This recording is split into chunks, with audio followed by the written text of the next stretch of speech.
بسم اللہ الرحمن الرحیم۔ السلام علیکم دوستو، امید کرتے ہیں کہ آپ خیریت سے ہوں گے اور ہمیشہ کی طرح مسکرا رہے ہوں گے۔ دوستو، ہمارا چینل سبسکرائب کیجئے تاکہ ہماری مزید آنے والی ویڈیو آپ کو مل سکے۔ مسلمانوں نے جب دیکھا کہ اب کوئی اور چارہ نہیں ہے تو آخری حد کراس کی، تو نتیجے میں پاکستان کی صورت میں سامنے آیا۔ پھر جب دیکھا گیا کہ اب کوئی چارہ نہیں تو آخری حد کراس کی گئی، تو نتیجہ آزاد کشمیر کی صورت میں سامنے آیا۔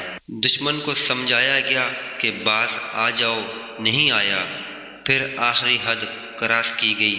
1965 میں 16,000 مربع میل گنوا دیا دشمن نے، اور اس بار ہمارا آخری حد کراس کرنا کفار کے لیے اس قدر خوفناک ثابت ہوا کہ دنیا دنگ رہ گئی۔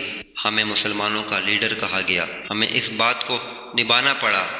ہم نے 1967 میں پھر حد کراس کی اور اسرائیل دنگ رہ گیا۔ پھر دنیا کو سمجھایا کہ ہمیں نہ چھیڑو، لیکن کوئی باز نہ آیا، اور ہمیں 1971 میں 2 لخت کیا گیا۔ خیر، 1973 میں ہم نے پھر آخری حد کراس کی تو آدھے گھنٹے کے اندر اندر اسرائیل پر حملہ کرنے کا فیصلہ ہو گیا، اور اسرائیل گولان کی پہاڑیاں نہ کراس کر سکا۔ بالیف کا دفاعی نظام تنکوں کی مانند بکھر گیا۔ اسرائیلی طیارے ہوا میں ذرات بن گئے۔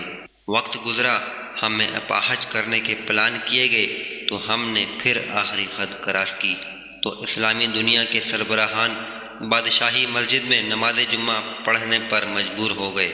ہماری سلامتی کو خطرے میں ڈالا گیا تو ہم نے پھر آخری حد کراس کی اور ایٹامک پروگرام شروع کیا، پوری دنیا کی آنکھوں میں آنکھیں ڈال کے۔ وقت گزرا، ہمیں پھر مجبور کیا گیا تو ہم نے پھر آخری حد کراس کرنے کی دھمکی دی تو راجیو گاندھی کانپ اٹھا اور سرحد خالی کر ڈالی۔ ہمیں پھر آخری حد کراس کرنے پر مجبور کیا گیا تو گریٹ رشیا کہتی تھی کہ جہاں جاتا واپس نہیں آتا، لیکن جب ہم نے آخری حد کراس کی تو اپنا وجود تک برقرار نہ رکھ سکا، آندھی میں اڑنے والے پتوں کی طرح بکھر گیا۔ کچھ عرصہ گزرا تو ہمیں پھر بقا کی جنگ پر مجبور کیا گیا تو ہم نے پھر آخری حد کراس کی تو یہ زمین لرز اٹھی۔ چاگی کے پہاڑوں کے ساتھ دشمن کے چہروں کے رنگ بھی سفید پڑ گئے۔ کشمیر کے لیے آخری حد کراس کی تو کارگل کے پہاڑ دشمن کا قبرستان بن گئے۔ پھر ہم نے آخری حد کراس کی تو ہمارا میزائل پروگرام دنیا کا بہترین پروگرام بنا۔ پھر آخری حد کراس کی تو 17 تھنڈر دنیا کے سینے پر مونگ دل گیا۔ کفار پر ہیبت طاری ہو گئی، ہندو بنیے اپنے ہتھیار تک چھوڑ گیا۔ اب پھر ہمیں آخری حد کراس کرنے پر مجبور کیا جا رہا ہے۔ اب کی بار نتیجہ کشمیر کی صورت میں ہوگا، ساتھ خالصتان فری میں آ جائے گا۔ ہمارے آخری حد کراس کرنے کا مطلب دنیا سے پوچھو، فیس بک کے دانشوروں، جا کے دیکھو اس جملے کا قہر کہ سونا نصیب نہیں ہوا۔ اس دن سے دشمن کو ایک تم ہی نہیں سمجھ سکے تو تم لوگ نہیں سمجھ سکتے۔